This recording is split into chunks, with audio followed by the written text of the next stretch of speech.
Is that really them? Oh my God, look at her dress! This is insane. The only thing colder than the shrimp cocktail at our 10th anniversary party was my wife's smile when she thought I wasn't looking. But I was always looking now. That's what happens when you start paying attention to the woman you married. You notice things.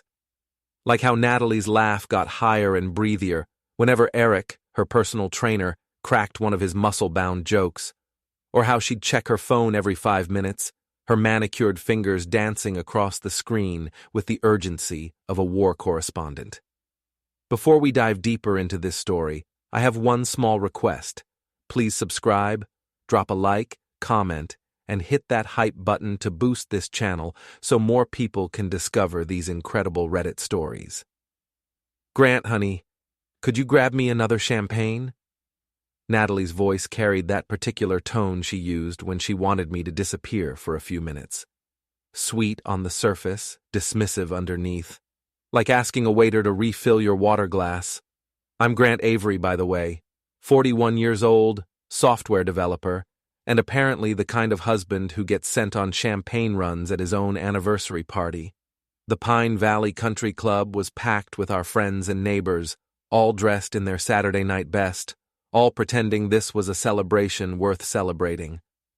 Sure thing, sweetheart, I said, watching as Eric immediately slid into the space I'd vacated next to my wife. His tan was so perfect it looked spray-painted, and his teeth were white enough to guide ships to shore. Everything about him screamed, personal trainer who charges rich housewives $200 an hour for squats they could do at home. As I made my way to the bar, I caught fragments of conversation from Natalie's inner circle. Carla and Jennifer, her boutique-owning besties, were huddled near the dessert table with their phones out, no doubt documenting every moment for their Instagram stories. "She looks amazing tonight," Carla was saying, angling her phone toward where Natalie stood laughing at something Eric had whispered in her ear. "Those private training sessions are really paying off," Jennifer added with a knowing smirk. 3 times a week, right? Sometimes 4? I ordered 2 champagnes and lingered at the bar, letting their words wash over me. 3 times a week, sometimes 4. Funny thing about being a software developer, you learn to pay attention to patterns, to data that doesn't quite add up. And Natalie's gym schedule had been very interesting data lately. "Grant!" Derek Martinez, my co-worker and probably my only real friend at this party, appeared at my elbow. "How's the happy husband tonight?" "Living the dream," I said, accepting the champagnes from the bartender. "You know how it is. 10 years of wedded bliss." Derek followed my gaze to where Natalie was now touching Eric's bicep, her head tilted back in that laugh that used to make my heart skip. Now it just made my stomach turn. "Everything okay, man?" Derek asked quietly. "You seem a little what?" "I don't know. Different. Like you're planning something." Smart guy, Derek. That's why he was my best programmer. Always could spot the bugs in the code before anyone else. "Just enjoying my party," I said, but I could see he wasn't buying it. "Actually, Derek, do me a favor. In about 10 minutes, I'm going to ask Jim to make an announcement. When I do, make sure you're recording on your phone, okay?" "Recording what?" "Trust me, you'll want to capture this." I made my way back across the room, weaving through clusters of neighbors and acquaintances. Mrs. Henderson from down the street grabbed my arm as I passed. "Grant, you and Natalie look so happy together," she gushed. 10 years, that's really something these days."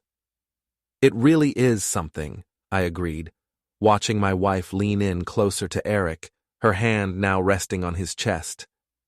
"Something special." The country club's main dining room was decorated with white roses and gold ribbons, Natalie's favorite combination.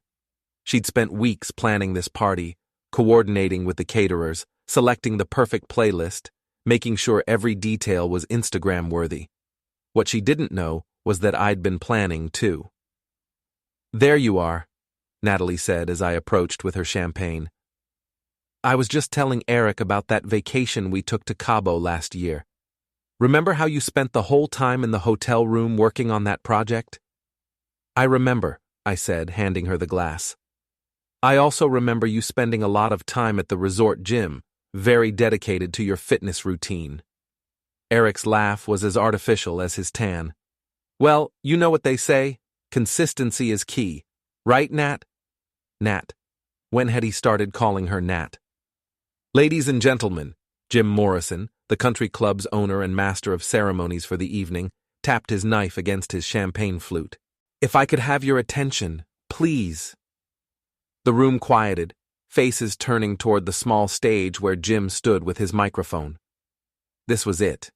The moment I'd been building toward for 3 months. We're here tonight to celebrate Grant and Natalie Avery's 10th wedding anniversary, Jim continued. 10 years of love, laughter, and partnership. Grant has asked me to share something special with all of you tonight. A little video montage he's put together of their life together. I felt Natalie's eyes on me, surprised and pleased. She loved being the center of attention, loved having her life celebrated and documented. The large screen behind Jim flickered to life. "Oh, Grant," she whispered, squeezing my arm. "You didn't have to do this."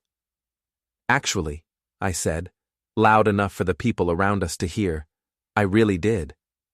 The video began innocently enough.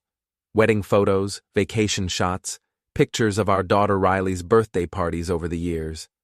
Natalie's smile was radiant as she watched herself on screen, occasionally waving to friends who called out compliments. Then the footage changed.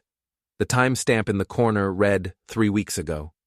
The location was clearly our guest house, the one with the big windows that faced the garden. And there, in high-definition clarity, was my wife of 10 years, locked in a passionate embrace with Eric, the personal trainer. The room went silent. You could have heard a champagne bubble pop. On screen, Natalie and Eric were pulling off each other's clothes with the desperate urgency of teenagers. Her hands were in his hair, his mouth was on her neck, and there was absolutely no mistaking what was happening. "Jesus Christ," someone whispered. Natalie's face had gone white as the tablecloth. Eric looked like he was about to vomit. The video kept playing. Apparently, they'd had quite the athletic session that afternoon. "Grant." Natalie's voice was barely audible. "Grant, I can explain." "No need," I said, my voice carrying clearly in the stunned silence. "I think the video explains everything pretty well." More footage began playing. Different days, different positions, same 2 people. I'd installed the cameras after noticing Natalie's new workout clothes kept ending up in the guest house laundry hamper. Funny thing about being married to someone for 10 years. You notice when their routines change. "Turn it off," Eric said, his voice cracking. "Turn it off right now." "Actually," I said, pulling out my phone and opening the livestream app, "I think we're just getting started." The video switched to audio recordings. Natalie's voice, crystal clear through the sound system. "Grant is so clueless. He actually thinks I'm at the gym. God, Eric, what if he finds out?" Eric's response: "He won't. Guy spends so much time with his computers, he wouldn't notice if you moved another man into the guest house." Their laughter echoed through the silent room. I looked around at the faces of our friends and neighbors. Shock, disgust, embarrassment, and yes, more than a few expressions of morbid fascination. Carla and Jennifer had their phones out, but they weren't taking celebratory party pics anymore. "Well," I said, raising my champagne glass, "here's to 10 years of marriage, and to my lovely wife Natalie, who's been getting such dedicated personal training, 3 times a week, sometimes 4. Natalie grabbed my arm. "Grant, please, not like this. Not in front of everyone." "In front of everyone?" I looked around the room. "But Nat, these are our friends, our neighbors. Don't you want them to know how happy you've been, how fulfilled?" The video was still playing.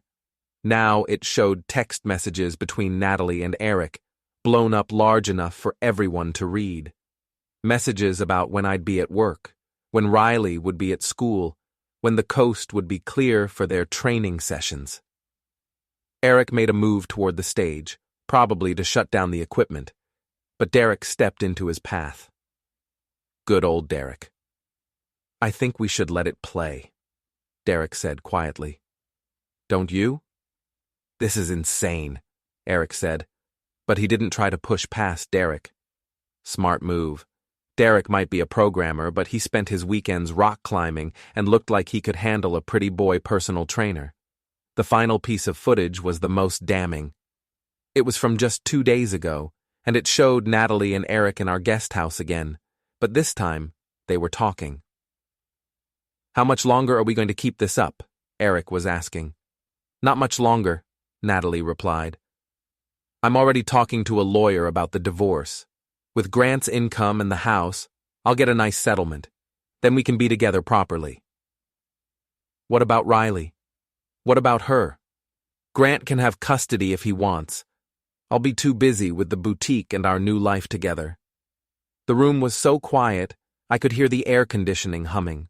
Riley, our 11-year-old daughter, who was thankfully at her friend's house tonight, and not witnessing this public destruction of her family. I turned to face my wife.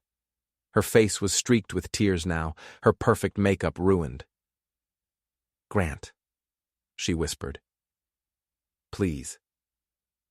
Please what, Natalie? Please pretend I didn't see what everyone just saw? Please act like our marriage hasn't been a joke for God knows how long?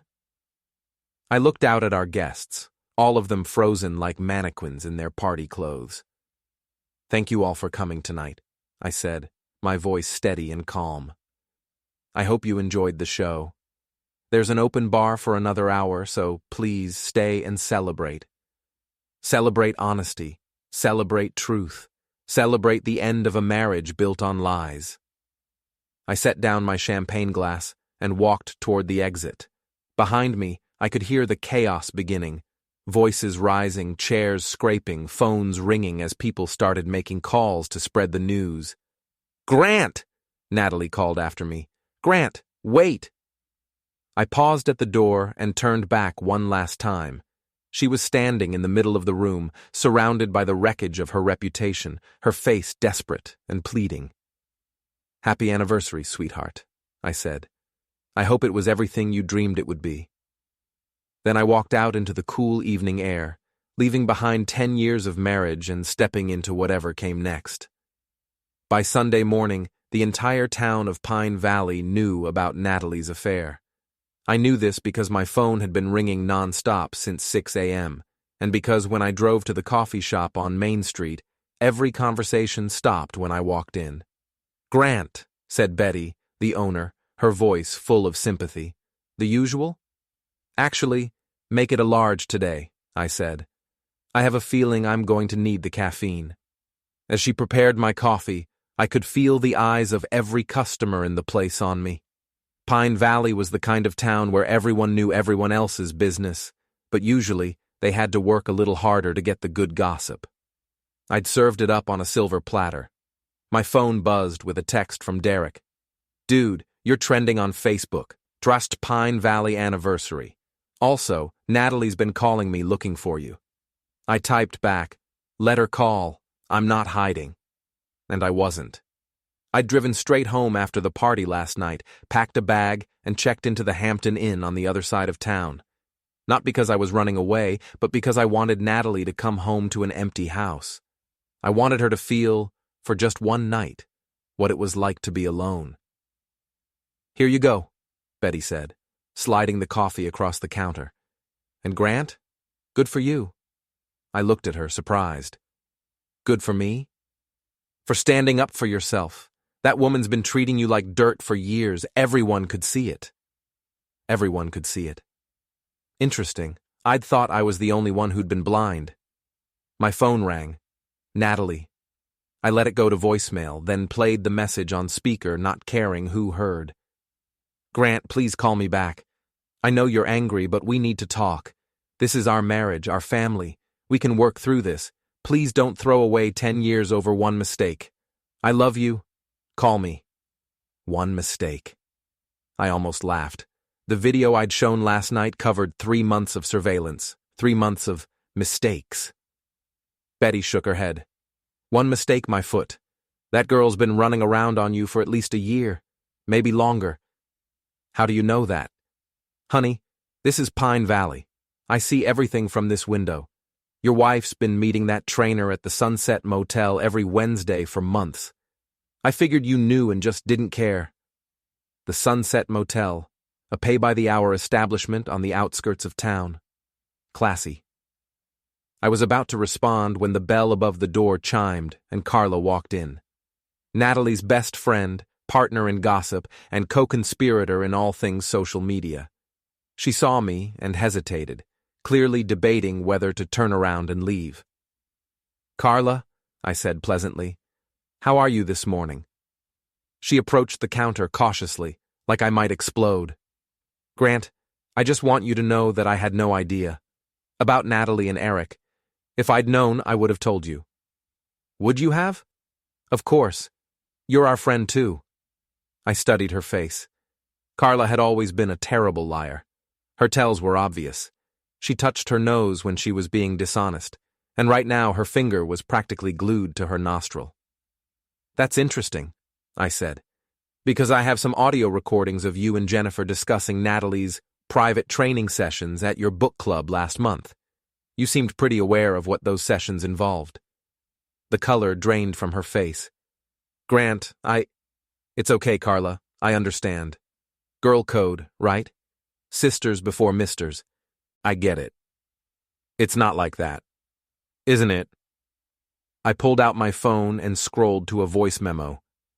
Should I play the recording where you told Jennifer that Natalie was getting the best workout of her life and that Eric was definitely not just training her glutes?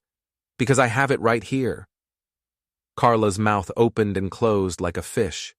You recorded our book club? I recorded a lot of things, Carla. Turns out when you stop trusting your wife, you stop trusting her friends too.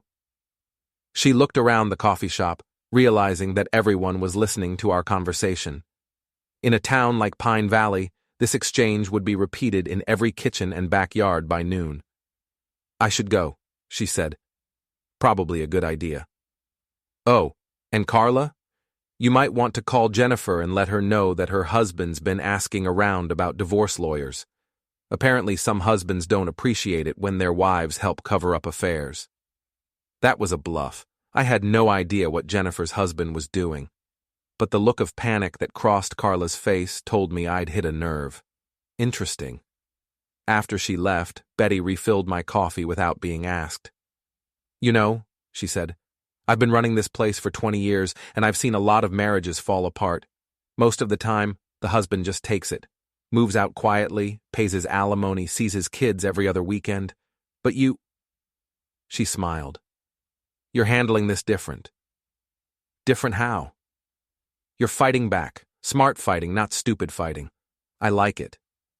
My phone buzzed with another text, this one from an unknown number. This is Eric.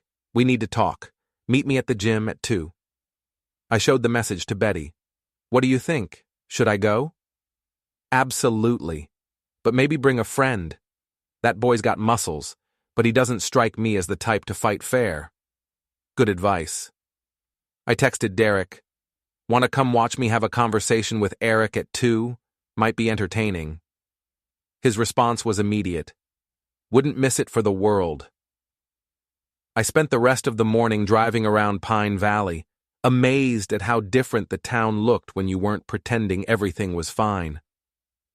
I drove past the elementary school where Riley would be starting 6th grade in the fall, past the park where Natalie and I used to walk when we were dating, past all the normal, everyday places that made up our normal, everyday life. Except nothing was normal anymore. And maybe that wasn't such a bad thing. At 1:45, Derek and I pulled into the parking lot of Fit Life Gym. It was a converted warehouse on the industrial side of town, all exposed brick and floor-to-ceiling windows. Very trendy, very expensive, and very much the kind of place where rich housewives went to justify their yoga pants. You sure about this? Derek asked as we walked toward the entrance. Not even a little bit.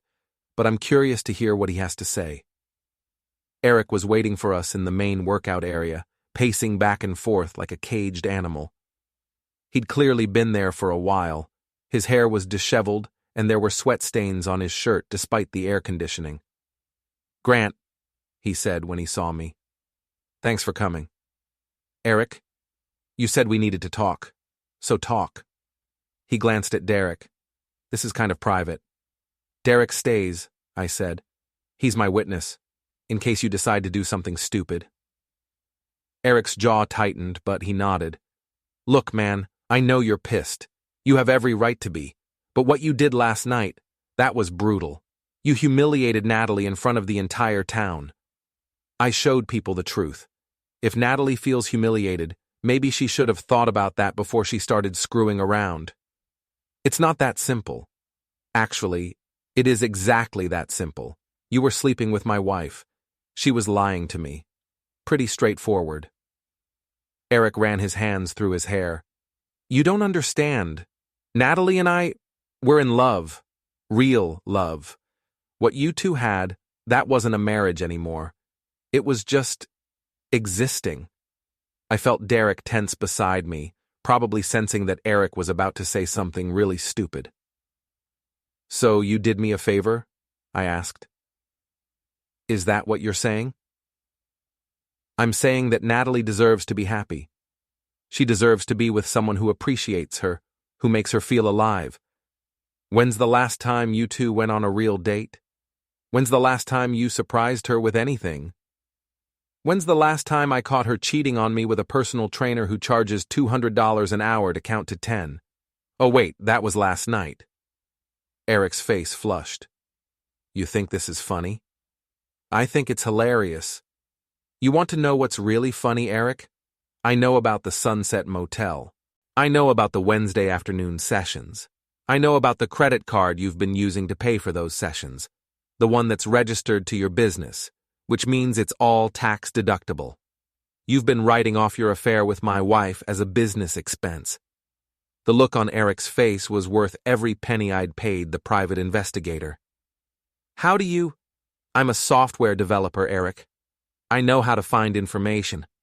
And once I started looking, I found a lot of interesting things about you. Like the fact that you're not actually a certified personal trainer.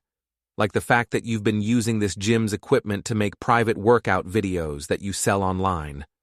Like the fact that you've been skimming money from the gym's cash payments." Derek whistled low. "Dude's been busy." Eric took a step toward me, his fists clenched. "You son of a bitch." "Careful," Derek said, moving closer. "There are cameras in here. Wouldn't want to add assault charges to your growing list of problems." Eric looked around and seemed to realize that Derek was right. The gym was full of security cameras, and there were other people working out who were pretending not to listen to our conversation. "This isn't over," Eric said. "You're absolutely right," I agreed. "It's not over. In fact, it's just getting started. See, Eric, you and Natalie made one crucial mistake. You assumed I was the same guy who would just take this quietly, who would slink away and let you two ride off into the sunset with my money and my dignity, but I'm not that guy anymore." I pulled out my phone and showed him the screen. "This is the email I sent to the gym's owner this morning. It includes copies of all the evidence I've gathered about your creative business practices. I also sent copies to the Better Business Bureau and the State Licensing Board." Eric's face went white. "You can't do that." "I already did. Oh, and I took the liberty of posting some reviews of your personal training services on Google and Yelp. Very detailed reviews, with photos." "Grant," Derek said quietly, "we should probably go." He was right. Eric looked like he was about 2 seconds away from doing something that would get him arrested, and while that might be entertaining, I had other plans for the day. "See you around, Eric," I said as we walked toward the exit. "Give my regards to Natalie." As we reached the door, I heard him shout, "This isn't over, Grant, you hear me? This isn't over!" I turned back and smiled. I'm counting on it. By Tuesday, the battle lines were drawn. Natalie had hired Patricia Vance, the most expensive divorce lawyer in the county, Full custody of Riley, half of everything I owned, and enough alimony to keep her in yoga pants and boutique wine for the rest of her natural life. Too bad for her that I'd been preparing for this war for 3 months. I was sitting in my new temporary office, a corner booth at Mel's Diner, when my phone rang. Riley's school. "Mr. Avery? This is Principal Johnson. I'm afraid there's been an incident." "What kind of incident? Is Riley hurt?" "She's fine physically, but she's very upset. Her mother came to pick her up early today, and when Riley refused to go with her, there was quite a scene. Mrs. Avery became very vocal. We had to call security." "I'll be right there." I found Riley in the principal's office, her small face streaked with tears. She looked up when I walked in, and the relief in her eyes broke my heart. "Daddy!"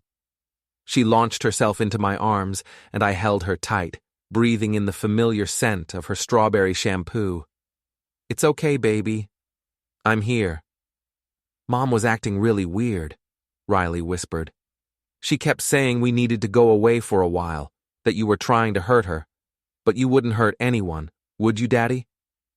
"No, sweetheart. I would never hurt you or your mom." Principal Johnson cleared his throat. "Mr. Avery, I think you should know that Mrs. Avery seemed unstable. She was talking very fast, not making much sense. She mentioned something about lawyers and custody papers." Custody papers. So Natalie was moving faster than I'd expected. Good thing I'd been moving faster too. "Thank you for calling me," I said. "Riley, do you want to come with Daddy for a while?" She nodded eagerly. "Can we go get ice cream?" "We can do whatever you want." As we walked to my car, Riley slipped her small hand into mine. "Daddy, are you and Mom getting divorced?" I stopped walking and knelt down to her level. Riley was smart. Too smart to lie to, and too smart not to have figured out that something was seriously wrong. "Yes, baby, we are." "Because of what she did with that man?" My heart clenched. "You know about that?" "I heard some kids at school talking about it. They said you showed a movie of Mom kissing someone else." God. I'd been so focused on my war with Natalie that I hadn't thought about how this would affect Riley at school. The other kids had probably heard their parents talking, and kids could be cruel. "I'm sorry you had to hear about it that way," I said. "That wasn't fair to you. Is that why Mom's been acting so strange? She keeps crying and making phone calls and saying mean things about you. Your mom is going through a hard time right now. Sometimes when people are scared or sad, they don't act like themselves." Riley considered this. "Are you scared or sad, Daddy?" "A little bit, but not about you. I'm never scared or sad about you. You're the best thing in my whole life." She hugged me again, and I made a silent promise that whatever happened between Natalie and me, I would protect Riley from the worst of it. We were walking toward the ice cream shop when my phone buzzed. A text from an unknown number. "Check your email, now, a friend." I opened my email and found a message with several photo attachments. The sender was anonymous, but the photos were very clear. They showed Natalie and Eric at what looked like a hotel bar, and they were not alone. There was another man with them, older, wearing an expensive suit. The timestamp showed the photos had been taken yesterday. My phone rang. Derek. "Grant, where are you?" "Getting ice cream with Riley." "Why?" "You need to see something. Can you meet me at your hotel in an hour?" "What's going on?" "I'd rather show you in person. Trust me." An hour later, Riley was settled in my hotel room with her homework and a Disney movie, while Derek and I sat in the lobby. He had his laptop open and a grim expression on his face. "Okay," he said. "You're not going to like this." He turned the laptop toward me. On the screen was a document that looked like a police report. "What am I looking at?" "It's a domestic violence report, filed this morning. Guess who the alleged victim is?" "Natalie." "And guess who the alleged perpetrator is?" Son of a bitch. The report claimed that I had physically assaulted Natalie during an argument about custody, that I had threatened her, and that she was afraid for her safety. It was complete fiction, but it was filed with the police, which meant it was now part of the official record. "There's more," Derek said. "She also filed for a restraining order. You're not supposed to be within 500 feet of her or the house." "This is insane. I haven't even seen her since Saturday night." "I know that, and you know that, but the court doesn't know that. At least not yet." I stared at the report, feeling the walls closing in. This was smart, I had to admit. If Natalie could paint me as an abusive husband, she'd have a much stronger position in the divorce proceedings. "There's something else," Derek said. "Those photos you got earlier? I did some digging. The man with Natalie and Eric is named Robert Kessler. He's a private investigator." "She hired a PI?" "Looks like it. And based on what I found, Kessler specializes in, let's call it creative evidence gathering." I understood. Natalie wasn't just fighting dirty. She was fighting with someone who made a living fighting dirty. "So what do we do?" Derek smiled, and for the first time all day I felt a spark of hope. "We fight back, but we fight smarter." He pulled up another window on his laptop. "Remember how I said I've been working on that facial recognition software for the security company? Well, it turns out it's very good at analyzing video footage and identifying when things have been digitally altered. You think they're going to try to fake evidence? I think they already have. Look at this." He showed me a series of text messages, supposedly from me to Natalie, that contained increasingly threatening language. The timestamps showed they'd been sent over the past few days. "I never sent these," I said. "I know, but look at the metadata." He highlighted several lines of code. "These messages were created using a spoofing app. Same app that Kessler has used in at least 3 other divorce cases." "Can you prove that?" "Already have. I've also been monitoring your phone and computer remotely, with your permission, of course, so I can prove you weren't the source of these messages." Derek had always been thorough, but this was next-level preparation. "How long have you been planning this?" "Since Saturday night, when I realized this was going to get ugly. You're my friend, Grant. I wasn't going to let them destroy you without a fight." My phone rang. Patricia Vance's office. "Mr. Avery, this is Patricia Vance. I represent your wife in your divorce proceedings. I think we should meet." "I haven't hired a lawyer yet." "That's probably wise. This could all be resolved very amicably if you're reasonable. Shall we say tomorrow at 10? "I'll be there." After I hung up, Derek closed his laptop. "You know this is a trap, right? She's going to try to get you to admit to something or to agree to something that screws you over. I know, but I want to hear what they think they have. Just promise me you won't go in there alone. Hire a lawyer, a good one." "Actually," I said, "I have a better idea." The next morning, I walked into Patricia Vance's office with Derek and a small recording device. Vance was exactly what I'd expected. Perfectly styled, expensively dressed, and radiating the kind of confidence that came from winning ugly divorces for 20 years. "Mr. Avery," she said, gesturing to a chair across from her massive desk. "Thank you for coming. Ms. Vance, I understand you wanted to discuss a settlement. I think that would be in everyone's best interest. Your wife is willing to be very reasonable, given the circumstances." "What circumstances would those be?" She opened a file and pulled out several documents. "Well, there's the matter of your recent violent behavior, for one thing. The police report, the threatening text messages. And then there's the question of your fitness as a parent." "My fitness as a parent?" "Exposing your daughter to that display at your anniversary party, showing explicit video footage in front of the entire community. That shows a serious lack of judgment, don't you think?" I kept my expression neutral. "Is that your professional opinion?" "It's the opinion of the court-appointed child psychologist who will be evaluating your case. Dr. Morrison has already reviewed the evidence, and has some concerns about your emotional stability. Dr. Morrison. I made a mental note to have Derek look into him. So what does Natalie want? Vance smiled like a shark. Full custody of Riley with supervised visitation for you. The house, of course. Alimony of $8,000 a month for 10 years. And she's willing to let you keep your retirement account and your car. How generous. Given the alternative, a lengthy court battle that will cost you far more than that in legal fees, I think it's quite reasonable. I pretended to consider this. And if I don't agree? Then we proceed with the domestic violence charges. We present evidence of your unstable behavior, your invasion of privacy, your public humiliation of a respected member of the community. We show the court that you're not fit to have unsupervised access to your daughter. Respected member of the community, I repeated. That's an interesting way to describe an adulterous wife. Vance's smile never wavered. Adultery is a private matter between spouses, Mr. Avery.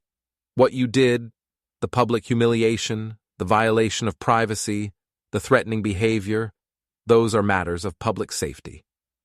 I stood up. Thank you for your time, Ms. Vance. I'll need to think about your offer. Don't think too long. This offer expires at the end of the week. As Derek and I walked back to the parking lot, he shook his head. They're really going all in on this, aren't they? They are, which means we need to go all in too. What do you have in mind? I smiled. Remember how you said Kessler specializes in creative evidence gathering? Well, it turns out that creativity goes both ways. That afternoon, I made 3 phone calls.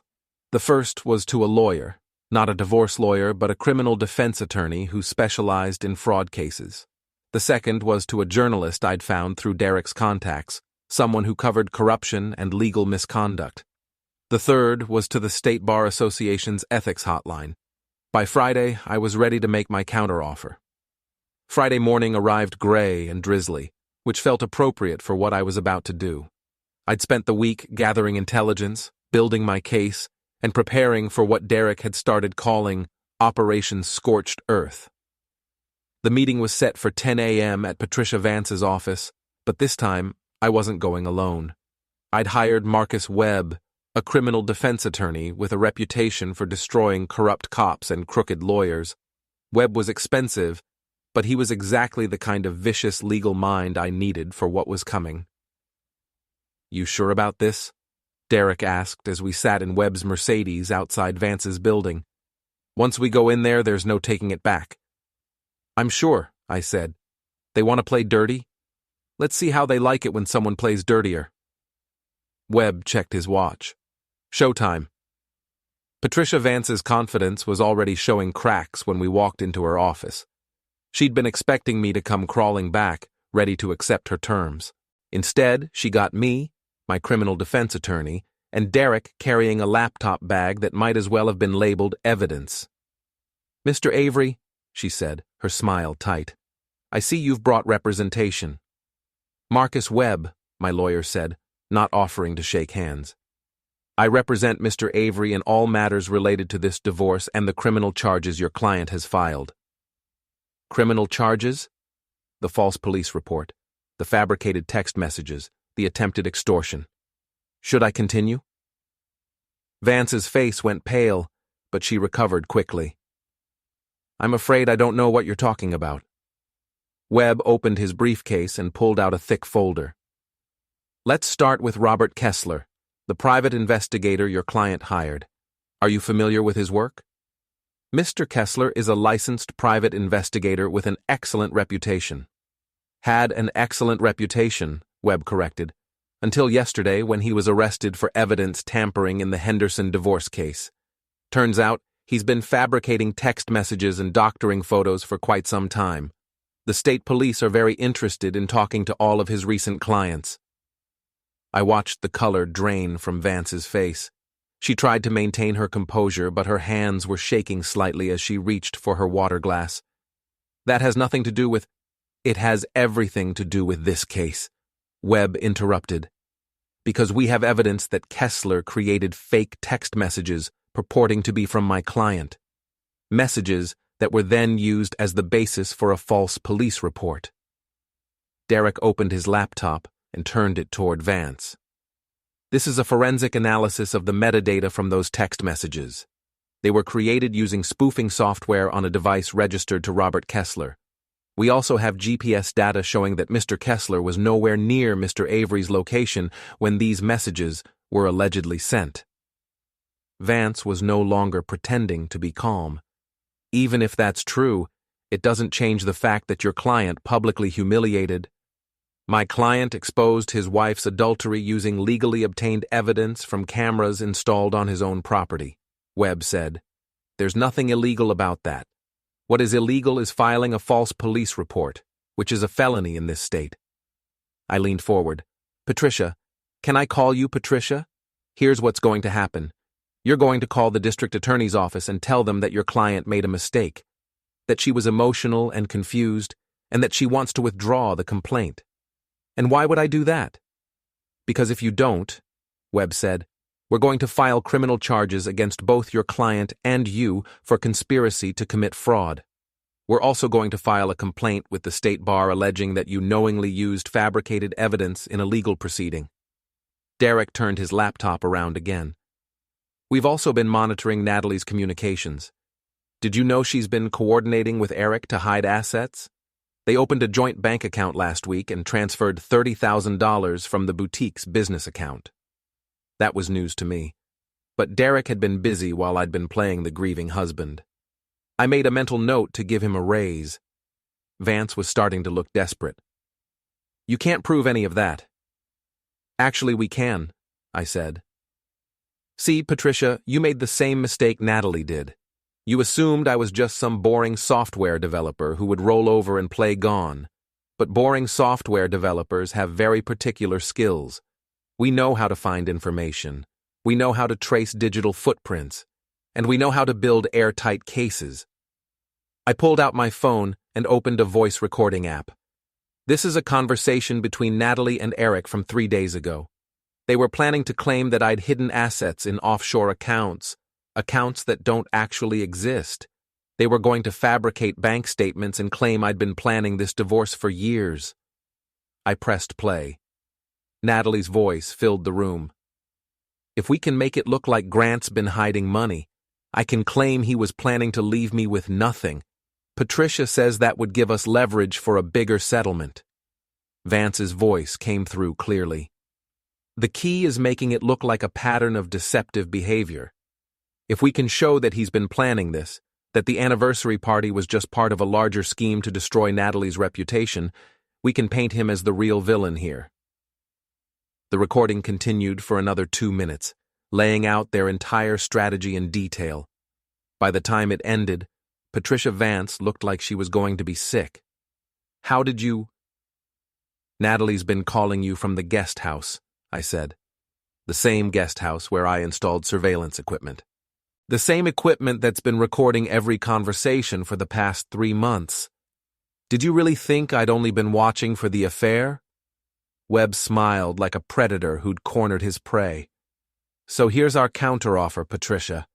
Your client withdraws all criminal complaints immediately. She agrees to joint custody with no restrictions. She gets to keep the boutique and her personal assets, but she pays her own legal fees and makes no claim on Mr. Avery's income or retirement accounts. That's ridiculous. She'll never agree to that. She will, I said, because the alternative is federal prison.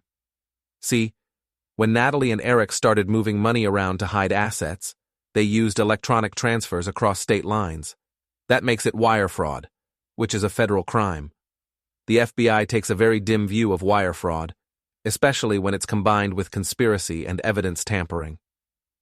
I stood up and walked to the window, looking down at the parking lot where Derek had spotted 2 unmarked cars that morning.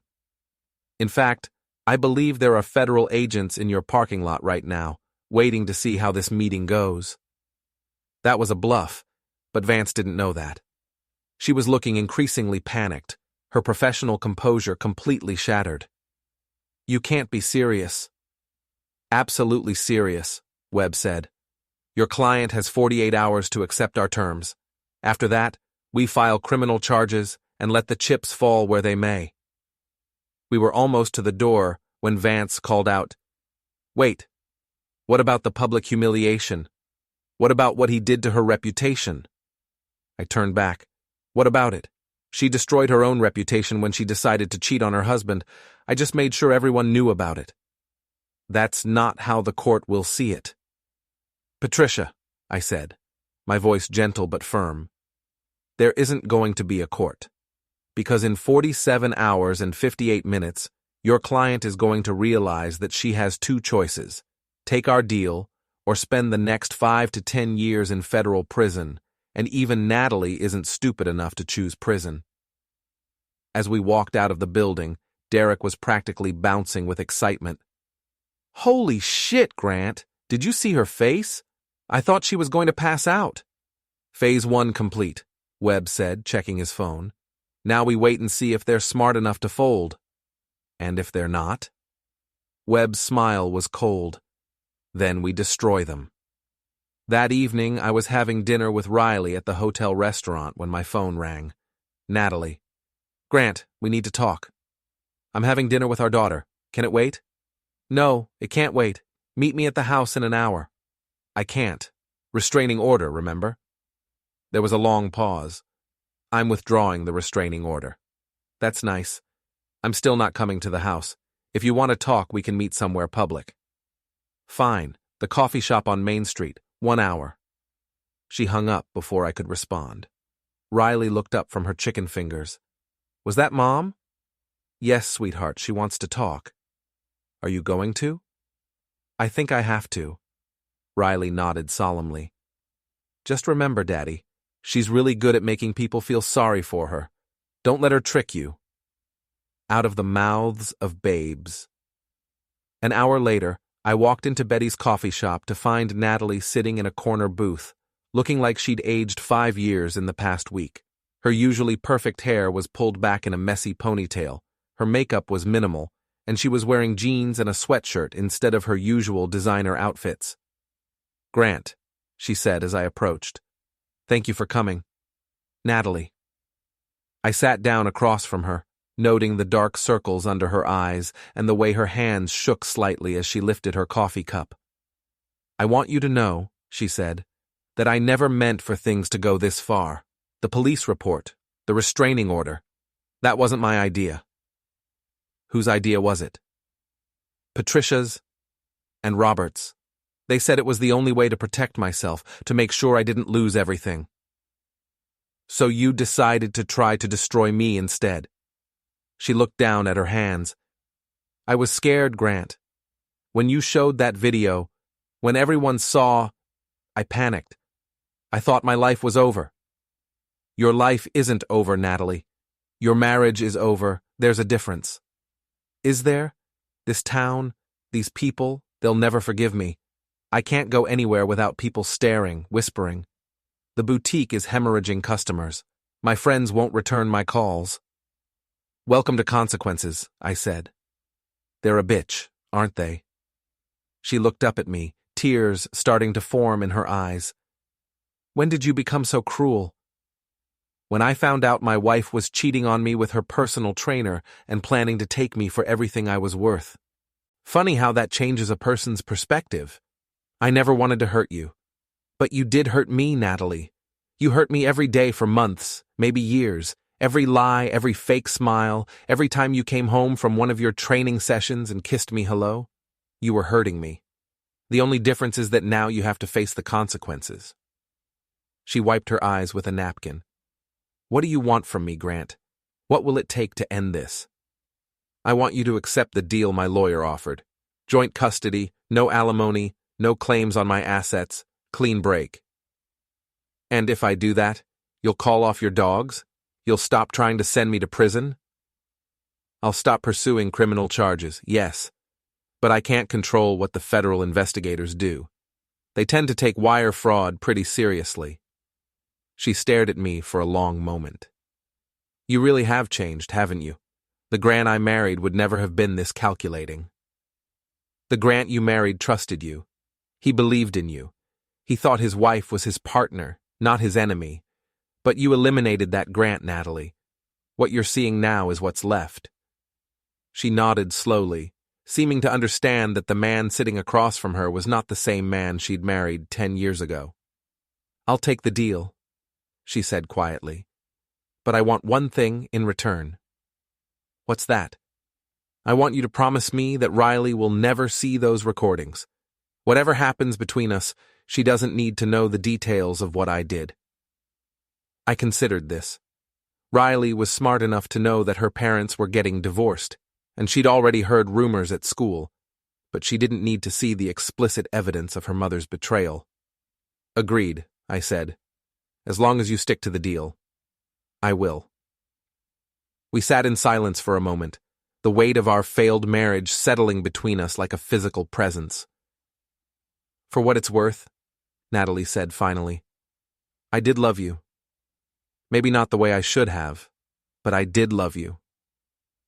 I know, I said, and I loved you too. But love isn't enough when there's no trust, no respect, no honesty. We both know this marriage has been over for a long time. I just finally stopped pretending otherwise. She nodded and stood up. I'll call Patricia in the morning and tell her to accept your terms. Good. She paused at the edge of the booth. Grant, I know you probably won't believe this, but I am sorry for all of it. I believe you, I said, but sorry doesn't change anything. It just makes it easier to move on. After she left, I sat in the coffee shop for another hour, processing what had just happened. Betty brought me a fresh cup of coffee and a slice of apple pie without being asked. You okay, honey? She asked. I think so, I said. For the first time in a long time, I think I'm going to be okay. 3 weeks later, I was sitting in my lawyer's office, signing the final divorce papers. It was a gray Tuesday morning in November, and the whole thing felt remarkably anticlimactic for the end of a 10-year marriage. That's it, Marcus Webb said, gathering the documents. You're officially a free man. Just like that? Just like that. Joint custody arrangement is in place. No alimony, clean division of assets. Natalie gets the boutique and her personal property. You keep the house and your retirement accounts. It's about as amicable as these things get. Amicable. That was one way to put it. The past 3 weeks had been a whirlwind of legal maneuvering and damage control. True to her word, Natalie had withdrawn the criminal complaints and accepted our settlement terms. Patricia Vance had quietly resigned from the case, citing irreconcilable differences with her client. Word around town was that she was facing a state bar investigation and would likely lose her license. Robert Kessler, the private investigator, had been arrested on multiple fraud charges. Turns out, he'd been running the same scam on dozens of divorce cases, fabricating evidence and coaching clients to file false police reports. The FBI had raided his office and seized enough evidence to put him away for a very long time. Eric had simply disappeared. One day he was at the gym, the next day he was gone. His apartment was cleaned out, his phone was disconnected, and nobody seemed to know where he'd gone. I suspected he'd realized that federal wire fraud charges were coming and had decided to start fresh somewhere else. Good riddance. What about Natalie? I asked Webb. Any word on the federal investigation? Officially, no comment. Unofficially, my sources tell me they're not pursuing charges. She cooperated fully with the investigation, provided all the financial records they requested, and returned the money she and Eric had moved. The feds have bigger fish to fry. That was probably for the best. Riley didn't need to see her mother go to prison, and despite everything that had happened, I didn't want to completely destroy Natalie's life. I just wanted her out of mine. So what's next? Webb asked. Next, I go pick up my daughter from school and take her out for ice cream to celebrate the fact that her parents are finally going to stop fighting. And after that? I thought about it. For the first time in months, maybe years, I had no idea what came next. No battles to fight, no evidence to gather, no revenge to plan. Just life, whatever that looked like now. I guess I'll figure it out as I go. That afternoon, Riley and I were sitting in our favorite ice cream shop, sharing a banana split and talking about her upcoming school play, when she looked up at me with those serious brown eyes that reminded me so much of my mother. "Daddy, are you happy now?" "What do you mean, sweetheart?" "I mean, are you happy that you and Mom aren't married anymore? You seem different. Lighter, I guess." Lighter. That was exactly right. For months, I'd been carrying the weight of a failing marriage, the burden of pretending everything was fine when it wasn't. Now that weight was gone, and I did feel lighter. "I'm sad that our family couldn't stay together," I said carefully. "But I'm happy that we don't have to pretend anymore. And I'm happy that you and I get to spend more time together." "Me too," she said, scooping up a spoonful of chocolate ice cream. "Mom's been different too.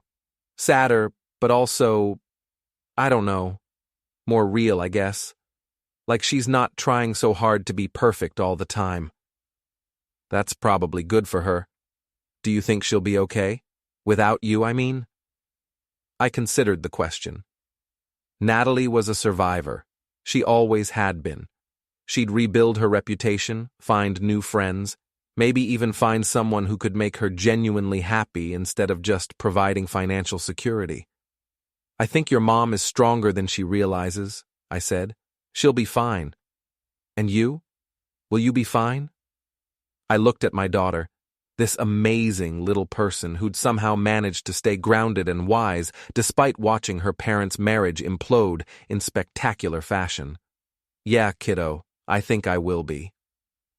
That evening, after I'd dropped Riley off at Natalie's apartment, she'd moved out of the house and into a small place downtown, I drove around Pine Valley, taking stock of my new life. The town looked the same, but my relationship to it had changed completely. I was no longer the cuckolded husband, the object of pity and whispered gossip. I wasn't the villain either, despite what some people might think about my methods. I was just Grant Avery, single father, software developer, survivor of a very public divorce. Some people still stared when I walked into restaurants or shops, but the stares were different now. Less pity, more curiosity. A few people had even approached me to say they admired how I'd handled the situation. "Good for you," they'd say. "About time someone fought back." I pulled into the driveway of my house. My house now, not our house, and sat in the car for a moment, looking at the place where I'd lived for 8 years. It felt bigger somehow, like it was ready for whatever came next. My phone buzzed with a text from Derek. "Drinks tonight? I'm buying." I typed back, "Rain check. I'm going to stay in, order pizza, and watch a movie that Natalie would have hated." Fair enough. "But Grant?" "Yeah. I'm proud of you, man. You fought back, and you won." Won. Had I won? Natalie's reputation was in tatters, her marriage was over, her lover had abandoned her, and she was facing an uncertain future. Eric had lost his job, his business, and had fled town in disgrace. Patricia Vance was likely going to lose her law license. Robert Kessler was going to prison. And me? I had my house, my daughter, my dignity, and my freedom. I had the satisfaction of knowing that I hadn't just rolled over and accepted betrayal. I'd fought back, and I'd done it smart. Yeah, I'd won. I was halfway through a terrible action movie and a large pepperoni pizza when my doorbell rang. I paused the movie and went to answer it, expecting to find Derek or maybe a delivery driver. Instead, I found Natalie standing on my porch, holding a bottle of wine and looking nervous. "Hi," she said. "I know I should have called first, but I wanted to give you this." She held out the bottle. It was a 2014 Cabernet Sauvignon, the same wine we'd shared on our first anniversary. "What's this for?" "An apology. A real one, not the legal kind. Can I come in? Just for a minute?" I hesitated. We'd been civil during the custody exchanges, but we hadn't had a real conversation since that night in the coffee shop. Still, she was Riley's mother, and we were going to be in each other's lives for a long time. Maybe it was time to clear the air. Sure, I said, stepping aside to let her in. She looked around the living room, taking in the changes I'd made. I'd rearranged the furniture, bought a new TV, and hung some art that she'd never liked. It was subtle, but the house felt more like mine now. It looks good, she said. Different, but good. Thanks. You want some coffee? I don't really drink wine anymore. Coffee's fine. As I made coffee in the kitchen, she sat at the counter where we'd shared thousands of meals over the years. It felt strange having her there, like entertaining a ghost from my past. How are you doing? I asked, handing her a mug. Better, she said. Therapy helps, and the boutique is slowly recovering. Turns out, there are enough women in this town who've been cheated on that they actually sympathize with me more than judge me. That's good. Grant, I need you to know that I never meant for things to get as ugly as they did. The fake police report, the threats, that was Patricia and Robert pushing me to fight dirty. I should have said no. Why didn't you? She sipped her coffee, considering the question. Because I was terrified. When you showed that video, when I saw the look on everyone's faces, I felt like my whole world was ending. Patricia convinced me that you were trying to destroy me, that I had to fight back or lose everything. I wasn't trying to destroy you, Natalie. I was trying to save myself. I know that now. But at the time, all I could see was the humiliation, the shame. I couldn't think straight. We sat in comfortable silence for a moment. It occurred to me that this was the most honest conversation we'd had in years. Can I ask you something? I said. When did it start? The affair, I mean. How long were you lying to me? She looked down at her hands. About 8 months. It started as just flirting at the gym, then coffee dates, then... She shrugged. I told myself it wasn't really cheating because we weren't having connection yet. Then when we finally did, I told myself it was just physical, that it didn't mean anything. Then I told myself, you didn't really love me anyway, so what difference did it make? I did love you. I know. But I didn't love myself, and I didn't know how to love you the way you deserved. Eric made me feel exciting, desirable, young. With you, I felt like a wife, a mother, a responsible adult. I wanted to feel like a woman. I understood, even though it still hurt. So why didn't you just ask for a divorce? Why the lies, the sneaking around? Because I was a coward. I wanted the security of being married to you and the excitement of being with him. I thought I could have both, that you'd never find out. I was selfish and stupid and cruel, and I'm sorry. It was the most genuine apology she'd ever given me, and I found myself believing her. I forgive you, I said, and meant it. Not because what you did was okay, but because holding on to anger isn't good for anyone, especially Riley. Thank you, she said, tears starting to form in her eyes. That means more to me than you know. What will you do now? Focus on being a better mother, build the boutique back up, maybe take some time to figure out who I am when I'm not trying to be someone else's idea of perfect. That sounds like a good plan. She finished her coffee and stood up. I should go.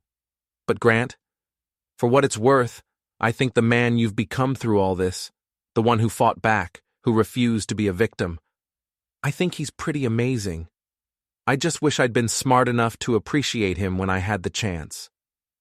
After she left, I sat in my quiet house, processing the conversation.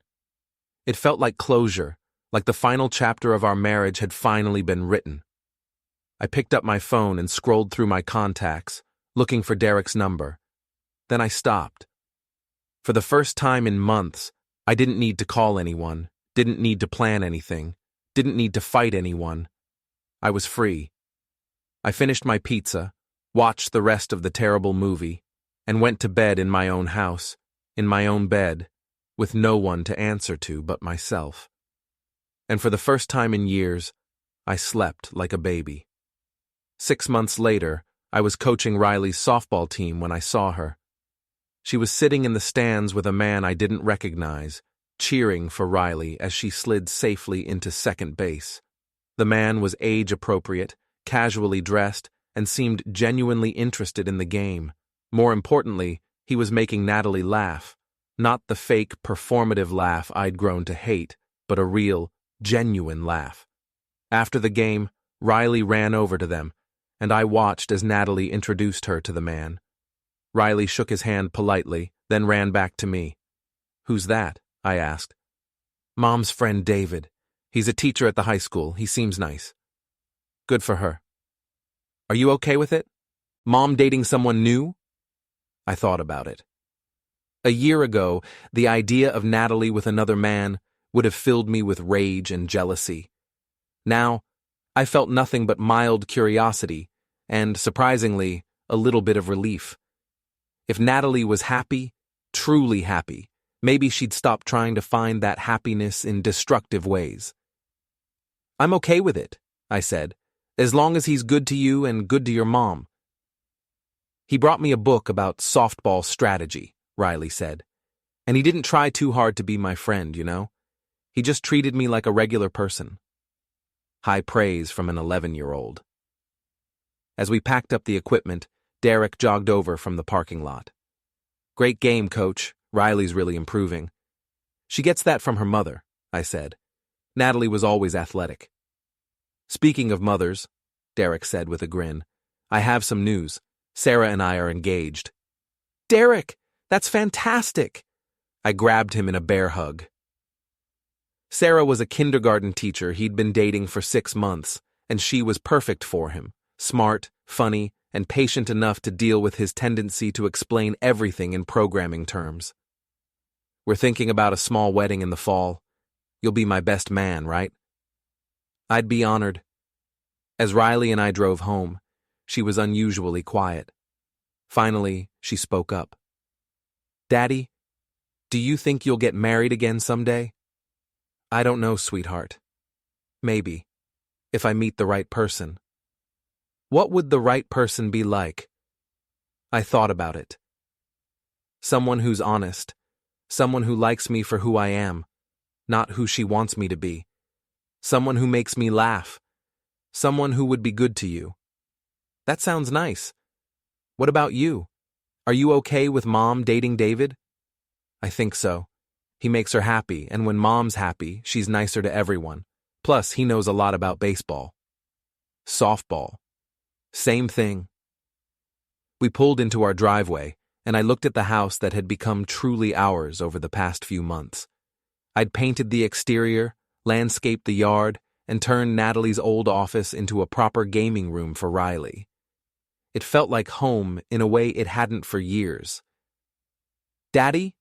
Riley said as we walked to the front door. "Yeah?" "I'm proud of you, for standing up for yourself, I mean. It was scary when everything was happening, but I'm glad you didn't let Mom and that lawyer lady push you around." "Thank you, baby, that means a lot." "And Daddy? I love our life now. Just you and me. It's pretty great." I looked down at my daughter, this incredible kid who'd somehow managed to come through our family's explosion stronger and wiser than before, and I felt my heart swell with pride and love. "Yeah, kiddo, it really is."